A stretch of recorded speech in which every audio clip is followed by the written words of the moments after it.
You're watching 3 Questions with Kat. Overcome your obstacles and find success. Hello everyone, it is Katherine and we are back for another episode of 3 Questions with Kat. I've got Moses with me. Hello.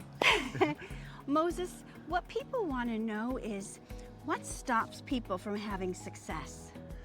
I kind of feel like they're looking at other people's judgment. They're looking instead of having a good time. And I think vulnerability, for me, it's just like kind of controlling how you look, controlling your image on film versus just going with the flow and just having a good time. So those kind of go hand in hand together. If you're worried about people judging you, you're not going to be vulnerable. Yes. You're not going to be able to fully express yourself. And in a business like we're in, the acting industry, you are almost afraid to make certain choices in the audition room because you're like, well, what if they think I'm an idiot, or what if they think I'm a fool? So you don't go for it. Absolutely. I think it kind of it limits you because you don't know what's going to come out in like the heat of the moment. Mm-hmm. Like I like comedy, and I just like, it's just if I'm just kind of rehearsing those jokes versus if I'm having fun, I'm having, cracking jokes with you, behind the scenes. Yeah. I don't know what's going to happen. So just kind of controlling it, it's kind of limited.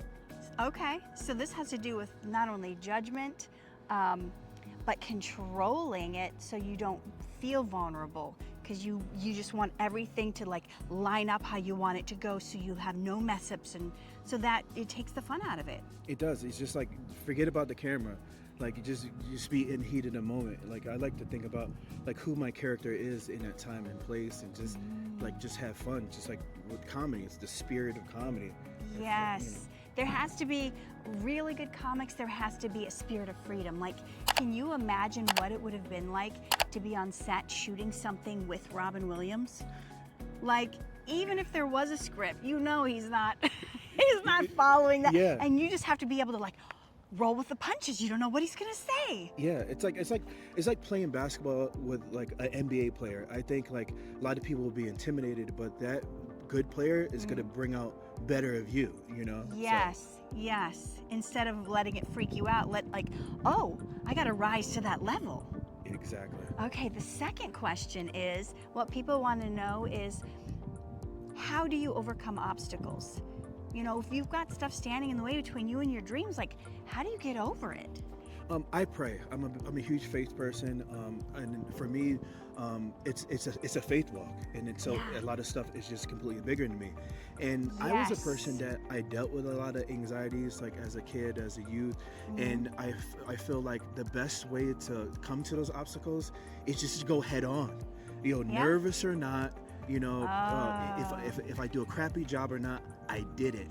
And then, every time I get stronger, I get more confident. So just kind of address it head on. I love that head on. That's so like David and Goliath. Absolutely. You said it's bigger than you. What are you going to do about it? Instead of him looking at the problem or the giant, he's like, well, I know I'm nothing, but God is bigger than this dude. And this uncircumcised Philistine, he's going down. And he ran towards a problem. It said he ran towards Goliath. All these grown men who'd been fighting their whole lives, these soldiers were like shaking in their boots in the background, and this 15-year-old kid is like, I'll take him. Because I kind of feel like if you avoid it, you would never be able to overcome it. And then you have all this anxiety because it just gets bigger and bigger and bigger in your mind. Yeah, you create a bigger situation than it actually is. Yeah, that's so good. Okay, the final question, Moses, is what do you wish you would have known 5 years ago?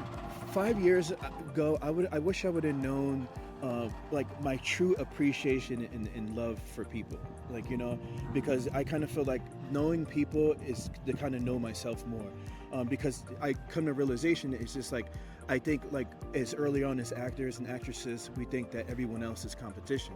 Yeah. And it's just like, unless there's like a twin doppelganger that walks on the set, there is no competition. And even if there was, they're not going to do the performance like you would. even with your twin doppelganger, they're gonna do something completely different. So we never have to fear. I used to do that too. Early on in auditions, I'd be like, oh, she's prettier, she's skinnier, she's got a better weight, she's younger, she's whatever. And that's nothing. That has nothing to do with the outcome. Yeah, because I kind of feel like our differences, that's our strengths. Like sometimes, like we can look at as our setbacks, it just makes us that much more unique. It's just like, hey, my left eye sags a little. It's just like that guy's left eye doesn't sag a little. So that's your uniqueness. Yeah. So you can't really take away from that. So I wish I could have appreciated my differences and kind of embraced them more than kind of just like ostracize myself and you know, and just like, hey, just like demonize myself for my differences. Well, that's what made me stand out. That's true. That's true. I remember early on I had a manager that told me I looked like a Barnum and Bailey circus freak, and she made me get all my headshots with my eyes matching, you know, so that no one would think I was a freak or whatever. But you know, Patricia Heaton, who landed that show, Everybody Loves Raymond, she was saying, she's like, I'm never gonna get this. In the audition room, she was the only brunette. It was all these cute little Barbie blondes in there, and she was like, there's no way they're gonna choose me. And then she became the series regular, you know, co-lead of that show. And so the things we think will disqualify us could be the very things God uses to set us apart and make us unique and, you know, stand out. Yes, definitely, you know. That's awesome. Okay, Moses, where can people find you if they want to look you up? So you can find me on Instagram, Moses Jackson, or Watch Mo Grow, and you definitely can find me on the Dhar Mann set. Yes. Moses Jackson on all platforms. I'm there hanging around doing something fun. Awesome. Thank you so much for your time today, and we will see you next time on another episode of 3 Questions with Kat. Bye. Get the tips you need to reach your dreams.